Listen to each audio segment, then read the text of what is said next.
Toujours dans votre acte du jour de ce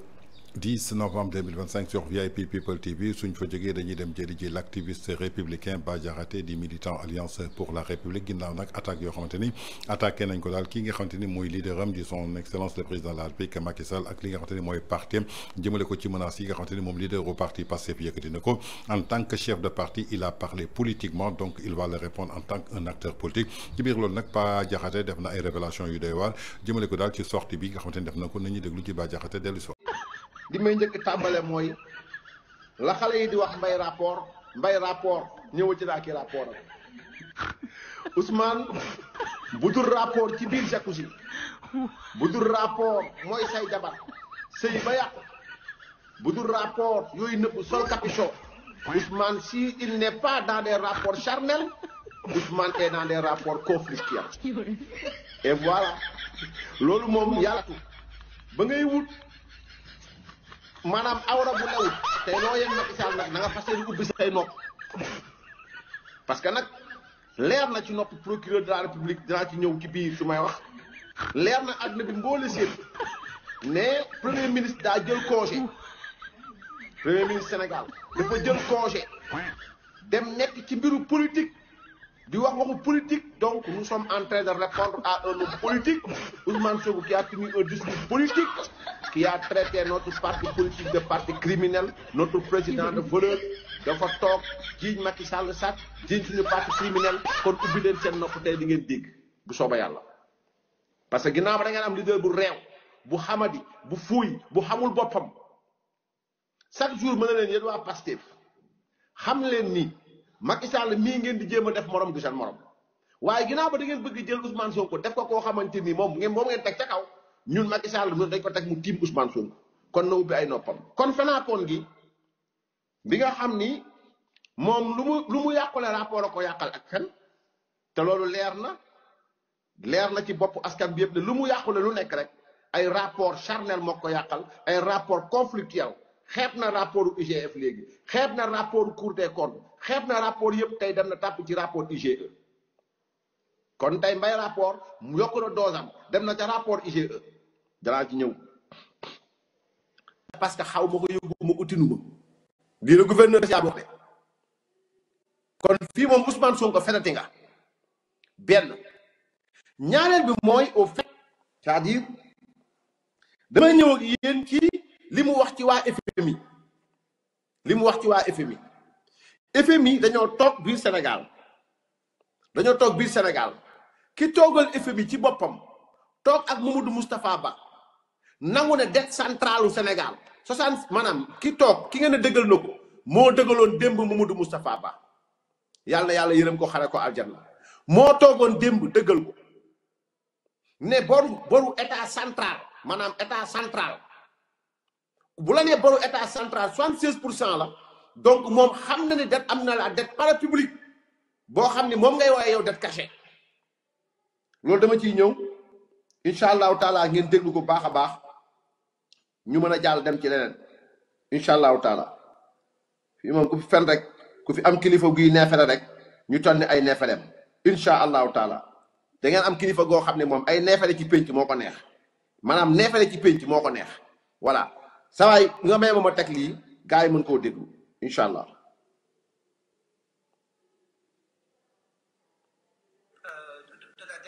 moo nekk nii Moustapha Ba la toogal yàlla yërëm ko xare ko àjjana.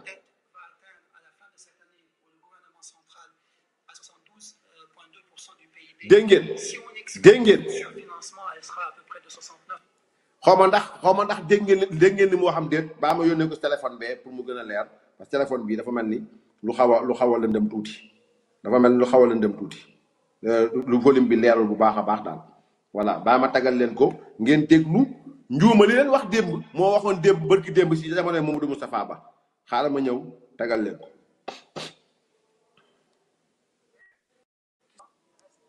La dette du Sénégal est toujours soutenable et cette dette va atteindre à la fin de cette année pour le gouvernement central à 72. Pour le gouvernement central 72 virgule nangam %. Déggu leen. Si on de la dette qui sont toujours bonnes et restent inchangées. La dette du Sénégal est toujours soutenable et cette dette va atteindre à la fin de cette année pour le gouvernement central à 72,2% du PIB. Si on exclut ce surfinancement, elle sera à peu près de 69,2% du PIB. Par contre, l'année prochaine, cette dette va baisser à 65,6% du PIB. Et donc, elle va avoir une tendance baissière et c'est l'idée d'avancer de continuer à baisser la dette afin de créer ce coussin et au cas où les chocs futurs feront face. Dernièrement, en ce qui concerne la performance au niveau du programme, des deux programmes, la FEC et la MEC et la FRD, tous les critères de performance ont été atteints. Donc, les critères. xam nga leer na kii FMI la bàyyeekoo ni mu ñëwee nii def ay mission di gëstu noonu la ñëwee woon jamonoy Moustapha Ba ñëwaat pendant 12 ans pour ma wax la ni FMI yow la tiital yow bi nga xam ne yow yaa wax dañuy complexé yow yaay complexé bu mag bi yow gi nga ñun liñ la wax dafa yomb et j'appellerai mbooleem koo xam ne yaa ngi may déglu nga nekk républicain à partir de lundi incha allahu taala na ñëpp bind courrier maanaam la meilleure manière de montrer aux Sénégalais que ni Ousmane Sonko day fen na ñëpp bind courrier laa wax kenn ku nekk dem déposer ko journalistes yi dem toog xool ñu dem déposer au niveau du ministère des finances et du budget dem déposer au niveau ñu mu tudd sax de la cour des comptes ñu dem déposer ay demandes parce que yoon moo leen ko may dem leen ngeen déposer ay demandes dañ bind nan ngeen di bindee demandes yi ngeen dem collectivement ñëpp dem jubali du ministère des finances et du budget dem déposer demande yi pour xam rapport Mazars yi jox ko mettre ko à la disposition du public. Si on leur donne un délai de 15 jours s'ils refusent on va attaquer ce gouvernement pour refus joxe li nga xam ne mooy ay documents au public. loolu c'est la meilleure manière. Il va falloir que bu ngeen déroulement il va falloir que dès lundi incha allahu taala ngeen organiser ko maanaam ngeen organiser ko ngeen bind collectivement. dem déposer ko ministère des finances et du budget déposer ko fi nga xam ni fa nga war a mën déposer ji pour am les rapports cachés dans ce cas maintenant ñu may leen délai bu ñu bañee on va les attaquer. Pourquoi? Parce que loi là ils n'ont pas le droit de refuser de délivrer l'information parce que mën na taal réew kenn du nëbb information boo xam mën na taal réew donc Ousmane Sonko ak gouvernement am ils ont l'obligation après bu ngeen déposer seen courrier seen demande yooyu et ça doit être fait loolu mooy xeex. bind leen collectivement ku mënta bind joxal nit ñu bind la ngeen adressé ko ministère des finances et du budget ñu jox leen rapport yi nga xam ni moo wane ne dette cachée am na mu jox leen rapport Mazars bi par force ngeen génn ko bu ñu bañee maintenant ngeen attaqué leen loolu kese la donc loolu la sénégalais yi war a ton kon fen bu njëkk boobu moom ci fenaakoon gi noonu lañ koy teggee mu daal dem kon wax naa ne BCEAO bi mu wax day fen gouverneur BCEAO waxul loolu ça va dernier bi ma la yónnee ngir yàlla tegal moo ko sénégalais yi mën koo gis tegal moo ko parce que dama bëgg su may wax nit ñi gis li may wax très bien gouverneur BCEAO lii la wax yéegal ko tuuti interroger Jean-Claude Cassibrou est intervenu pour apporter des clarifications interroger sur les mécanismes ayant permis de dissimuler un tel endettement le gouverneur a adopté une position prudente indiquant je ne sais pas répondre à cette question nous n'avons pas ces informations kon Ousmane Sonko day fen BCEAO waxul loolu donc loolu moom leer na beneen bi nga xam ne wax na ko mooy ba mu jugee ci Aliou Sall suñu 400000 xam ngeen ne fen na Sénégalais yëpp xam nañ ne suñu 400000 moom ay fen la ay waxu naka sa xandak maa ngi ciy ñëw ci biir wax ci pétrole beeg gaz bi ay waxu naka sa xandak la léegi nag moom yokk na suñu 400000 jël na ko foofu ma ngay wut alibi campagne ak slogan campagne mooy taxaw naan ay Sénégalais bu nekk war a amee nañ ne 1 million day fen juge d'instruction toog procureur toog Antoine Mbengue toog maître El Hadji Diouf toog Pape Malick Ndour toog jàkkaarloo ak ñoom déglu leen ñu ne ko lii lañ lay tuumaal lii ak lii mu ne leen lii bu ngeen liiroon tontu yi ma tontu woon waa Cour des comptes ci pré-rapport ba ñu génne li ñu laajoon defuñu ko ci rapport définitif bi du ngeen ma fa woo di ma tontu je conteste sérieusement pour la bonne et simple raison que le matériel commandé le matériel payé a été livré présent à Sangalkam vérifiable par tous ceux-là qui veulent vérifier loolu moom leer na loolu leer na kon fen bi mooy ca fen bi nga fen ca pénc ma fële ca stade Léopold Sédar Senghor mooy du rapport IGF la ñu wooyee Pape Malick Ndour mais rapport bi nga xam ni mooy pré-rapport Cour des comptes ba moom la ñu jël rapport d'expertise bi juge bi def loo cabinet d'expertise Abdoulaye Dramé moo ñëw sukkandiku ci pré-rapport ba ñu woo Pape Malick Ndour laaj ko ci pré-rapport ba fekk ne dañoo juum rapport définitif ba amul fenn fu ñu bindee ni Pape Malick Ndour détourné na ñaar dërëm dara fatal ay ni y'en a pas je défie Ousmane Sonko y'en a pas ñaar ñetteel bi nag mooy la ma la ñaanoon may nga ma ko mooy tudd nga Mame Mbaye Niang mais lenn danaa la xamal bala yeboo nag nga waajal sa bopp ndax bippe nga ku am crédit fenaloon nga Mame Mbaye Niang ci pénc mi ñu woo la dig nga yóbbu sa classeur yor soldat benn genre turki njaareem dem fa ñu laaj la nga ne preuve yi ma yor mi ngi nii ma téye waaye damaa juum ba may wax laa juum bëgguma woon wax IGE IGF laa bëggoon wax Mame Mbaye Niang ne la IGFO IGO Cour des comptes CIAO FBI boo mën a jël génneel ma yow Ousmane Sonko fu ñu bind sama tur détournement 29 milliards ñu woo la première fois ñëwoo deuxième fois ñëwoo troisième fois ñëwoo ñu woo la daan la ci pénc mi fudd sa ndigg ci pénc mi rëddu mbaayu Mame Mbaye Niang gën a feeñ sa rëddu mbaay ñu jël la fudd la ci pénc mi nga demaat après ñu fuddaat la ci pénc mi nga dem ba jël nguur dem rabaa dara ñu fuddaat la ci pénc mi dayoo la ko ba léegi tudd nga ko nag toogal nga xaar man duma ci sori li lay dóor a ngi ñëw li lay dóor mi ngi nii maa ngi koy gis nii mi ngi ñëw nii te waxoon naa la ko billaahi waxoon naa la ko li lay dóor mi ngi nii maa ngi koy gis nii nii mi ngi ñëw nii ginnaaw ba da ngaa mën a fen rek waajalal sa bopp parce que da ngaa bippe ku am crédit xeexkat nga bippe te xeex naag yow war na la li mu mel Mame Mbaye Niang war na la li mu mel c'est-à-dire xeex nga ak moom mu duma la fu ne maintenant nag léegi wax nga ko tudd nga ko toogal xaar ko mais li si am ba am mooy au fait ni ñu koy waxatee sax mbir mi ba ma leen waxee keroog ma ne leen Ousmane Sonko xanaa UMS nag dana war a génn ginnaaw ba dafa ne woon Massamba Dieng kenn waru koo wax dara Ousmane Sonko nee na Cour suprême Cour d'appel Conseil constitutionnel ñëpp ànd complot moom àdduna bi ñëpp ko complot boo meetu sax dina mës a def direct yàlla da koo complot parce que mooy en fait xas na Aminata Touré xas na Abdourahmane Diouf mais pour Aminata Touré elle n'a eu que ce qu'elle a mérité. Aminata Touré on ne peut jamais piétiner la main qui t'a nourri nga génn si noonu sain et sauf dañ la jël utiliser la jamono jooju yëpp doon jël Macky Sall di ko traîner dans la boue partout dans le monde ils avaient besoin de toi ñu jël la utiliser la tel une serpillière nga jël ñu lay jël ci ndox ngay tilim ñuy dugal ci biir bag bi di way di la ramasser di la fobeere Aminata Touré ba nga dem ba ñu fobeere ñu teg ci pénc mi deng dóor yi la xam nga Touré moom mën nekk mandik móodi mais bu bàyyee lam doon rek nekk Touré deng maanaam Touré deng dóor yi parce que da nga bàyyi sa mënit donc maintenant à toi de voir en tout cas opposition bi amaana mën na am doo fi xaj noonu de mën na am doo xaj ci opposition bi de parce que barki démboo njaay laa la gis nga bind nga ne dañu war a def bloc derrière le président mais en même temps aussi ñi nga xam ni ñoom ñoo sàcc alal réew mi dañoo war a topp tey nag yow lañ jiñ sàcc ma naar yaa ngi fa nga nekk moom doo fa yaat mooy jigéen buy sëy ci kër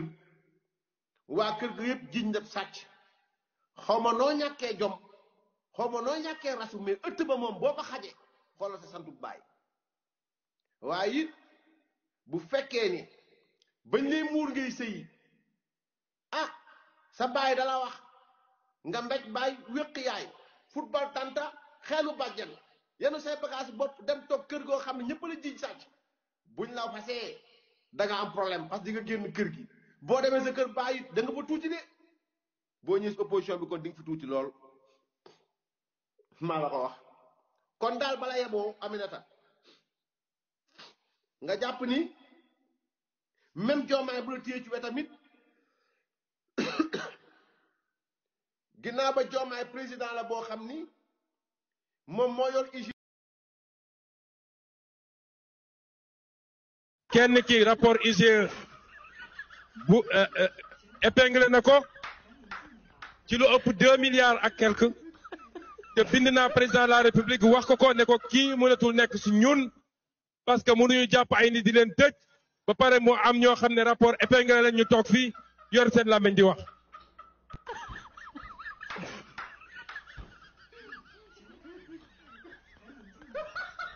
ga ca des dañ koo dénk ab ministère ma dox ba gis ay mbir yoo xam ne yu tey xel la gis ay njuuj njaaj ak ay pression yi ñuy def pour jàllale ay marché yoo xam ne yu surfacturé la ma ne kii duñ looloo tax ñu génn seen làmmiñ di wax waaye léegi mu leer li ci kanam rawali bët ñun duñu ànd ak ku jubadi ak kuy randal ak koo xam ne dañ koo épinglé amuñu place suñu wet dinañ fi jóge kon ñoo ko déggandoo muy réaction yi nga xamante ni Bah Diakhaté indi na ko ginnaaw nag moom ci boppam leaderu parti Pastef bi mu amalee terrain meeting am yëkkati daal ay révélation daal di koy teg ci wàllu alliance pour la république teg ko ci ndoddu président Macky Sall teg ko ci wàllu dette cachée bi jëmale ko ci li nga xamante ni maanaam mooy magistrat yi ak justice bi ba ci ñi nga xamante ni mooy seen allié di le docteur Abdourahmane Diouf ak ki nga xamante ni mooy Aminata Touré moom Bah Diakhaté daal dina koy tontu yéen a ko déggal seen bopp nag ay kàddu yi nga xamante ni Bah wax na ko jarul ma ciy dellu soit parce que comme ni ñu koy waxee rek les faits sont sacrés mais le commentaire est libre Bah daal def na ci commentaire am te am na liberté aussi pour def commentaire am parce que c'était dans le champ politique boobu nag nga xamante ni moom la leen woo moom en tant que acteur politique daal dina koy tontu ba noppi daal di déconstruire lépp loo xamante ni wax na ko jëmale ko ci wàllu rapport mu tuddee ko daal mbay rapport boobu ba tey bi ñu ko xamee rapport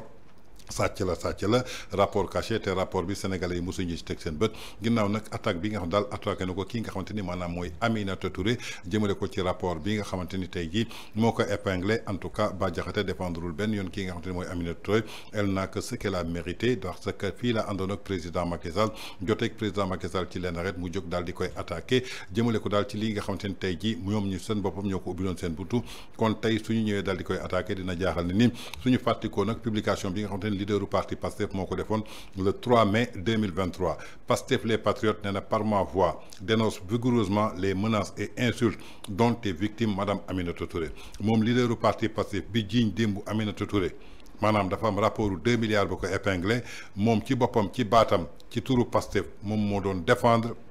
yii nga xamante ni ñi ngi doon menacé Aminata Touré di ko saaga mu jàpp ne que Aminata Touré dafa doon benn victime mi ngi ko publier woon le 3 mai 2023 ginnaaw nag bi nga xamante ni amul benn yoon boo xamante ni moom Aminata Touré mën na compter ci seen soutien jëmale ko ci physique en lépp loo xamante ni agression la boo xamante ni wala mafia politique pour que ñu mën a couvrir li nga xamante ni mooy impunité judiciaire jëmale ko daal ci benn inaction boo xamante ni complice su force de défense et de sécurité moom leaderu parti Pastef mi ngi feddaliwaat appelam ci képp koo xamante ni force vive de la nation nga ci benn sursaut salvateur pour que ñu mën a finir ak régime président Macky Sall bi nga xamante ni dañu violent ay corrompu lañu pour que ñu mën a bàyyi saper lépp luy fondation jëmale ko ci paix sociale ak stabilité nationale comme tey jii li nga xamante ni gisoon nañ ko ci passé bi lépp lu ñuy exiger rek mooy démission président Macky Sall mi ngi ko posté woon le 3 mai 2023 moom leaderu parti Pastef bi accusé démb Aminata Touré tey moom moo ñëw taxaw daal di défendre kii nga xamante ni tey jii mooy Aminata Touré ñu koy laaj nag ndax bi muy défendre Aminata Touré xamul woon ni que rapport daf ko épinglé wala rapport épinglé ko